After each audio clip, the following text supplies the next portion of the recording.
I'm Kristin Brey, video columnist for the Milwaukee Journal-Sentinel and host of the daily radio show As Goes Wisconsin. And I'm Brey Reisinger, columnist, consultant, and farm boy, writing about rural issues in the economy for the Journal-Sentinel. And this is Get to the Point, a new Milwaukee Journal-Sentinel video series between two reasonable people who happen to look at the world and Wisconsin from different perspectives, but share at least one thing in common: wanting what's best for our state and the people who live in it. We quickly give our thoughts on 3 topics so you can get on with your day. This week, we're talking about the Wisconsin Supreme Court results, how to tackle mental health, and a special mystery topic Kristin has entrusted me with. So stick around. We'll see if she regrets it. All right, so kicking it off, the Wisconsin Supreme Court. Last week, Wisconsin elected a new Supreme Court justice, liberal Milwaukee Circuit Court Janet Protasiewicz, and this was over former Justice Dan Kelly. And it was a race that had a national spotlight, a record amount of outside spending, and also record voter turnout. But it was also certainly showed that the energy is on the Democratic side, considering that Protasiewicz won by over 10 points, which is pretty unheard of in a 50-50 state like Wisconsin. And it also marked the 14th out of the last 17 statewide elections where Democrats won. So, Brian, my question for you is this now a fork in the road when it comes to messaging and strategy for the Wisconsin GOP? Well, thank you for that question. Yeah, I mean, I think that's just a truth for both parties in any candidate for office, from local government to the highest office in the land, that you take lessons from every election, and there always needs to be a change and a course correction. That sounds like an obvious thing to say, but I guess it's obvious why that is when someone loses. But honestly, when people win, they're often in danger of thinking they actually know how they did that. And that's often not the case. Usually voters know a little bit more about that than the elected officials, and certainly the pundits, with all due respect to everybody here. So this time, I think that lesson, the really clear lesson, was a lesson about money. And it does make this election a little bit unique. So Janet Protasiewicz had $26 million in money that she raised or groups raised and spent on her behalf. Dan Kelly had about 20 million. That's a difference. It's a much larger difference than it sounds like, though, because for those who followed the race as we went along, there was a long period of time where that gulf was way bigger. So, Janet Protasiewicz had all of this money early on. She was able to hammer her message earlier, more often, build up a really strong padding in terms of her vote share relative to what Dan Kelly was able to do. On top of that, she had a lot more groups who came in ultimately who had more messages, and the money that was raised and spent was not just by those outside groups, but she also outpaced him in terms of the money she raised directly into her campaign, which allows her to control more of the message, get things like candidate rates and all that. So there are all these reasons that the money was really in a pretty incredibly pronounced gulf between the two candidates. And she raised that money, at least in part, by doing something candidates kind of on both sides and all ends of the political spectrum have avoided doing in the past, which is openly declaring political positions like you would in a campaign for Congress. So I think, it's unprecedented in the way the money came in. And I think that is the overriding factor, because there's just so damn much money flying around in this election. It really changes the story that voters are being told as far as whether they're hearing a true debate between two candidates or not. So I guess I would say to you, I think it's worth asking, is that process a good one for the state?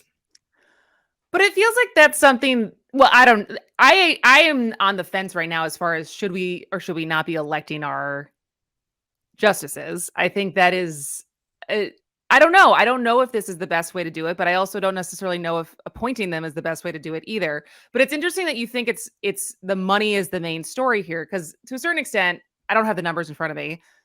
Ron Johnson outraised Mandela Barnes. That was a much closer race.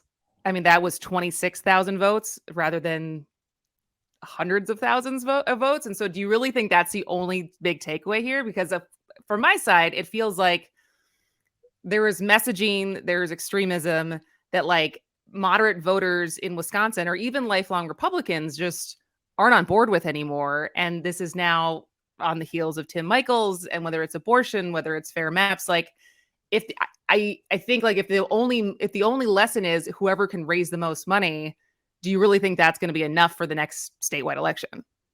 So my AP US history teacher told me that the winners write history. And I think that's true. And I think that the people who won this election are going to be able to talk about what this means and kind of get their point to carry. And there's something to be said for different issues that resonated and that Janet Protasevich was using and that have been used in other elections. There's something to be said for that for sure. I just think that there are enough corners of this state where there wasn't an actual comparison between two candidates being done because one candidate was there able to talk so much more than the other that I just think it makes it not as clean of a test case as maybe the national media wants it to be. All right. All right. So Well, moving on. moving on. So our next topic is mental health, which is apropos after all of the ads that Wisconsinites were bombarded with. This is something that people really feel a large amount of fatigue from and want to get away from. But mental health is also a real issue, not just something that we feel worried about after such a massive campaign as well. We should. It's a real thing. It's something that affects people. And I'm talking about an issue that I think a lot of people struggle with. And if they don't, they know someone who does. And until you talk about it, you really don't realize how prevalent it is. Governor Evers, to his credit, declared 2023 the year of mental health. And I want to know what you think it'll take for that to succeed. It's interesting because I feel like I'm learning more about this from trying to just wrap my head around what is money, what is systems, what is recruitment, what is retainment. Because it seems like again and again and again, the thing that I'm hearing is a lack of actual resources of people, like bodies and people who can treat to meet the supply. I mean, meet the supply to meet the demand. Sorry. And some of that is blocking with the licensing process. Some of that is people retiring. Psychiatry is one of the oldest medical professions as far as like, not like in time, as far as like the age of the people who practice it. And so the fact that there's people retiring, there's not enough people replacing them. So there's part of the problem is certainly getting people who want to be a therapist, be a psychiatrist, be a psychologist at any different level, helping them achieve that faster. That comes back to licensing. I know that there's different people talking about trying to get people who have a license out of state still have that be recognized in Wisconsin instead of having to go through the process again. But ultimately, if these are going to be people who are in schools, whether that's K through 12, whether that's on campus, whether it's more resources like the Craig Yabuki walk-in center, which is a appointment-free walk-in, you can talk to someone, and having more things like that throughout the state. Like ultimately, you have to pay people. And so is this all private money of people just hiring it through private health resources, or ultimately is it public funding? And so to a certain extent, I do think that there has to be some part of the budget that is allocated to this to pay the people who actually want to become professionals. Yeah.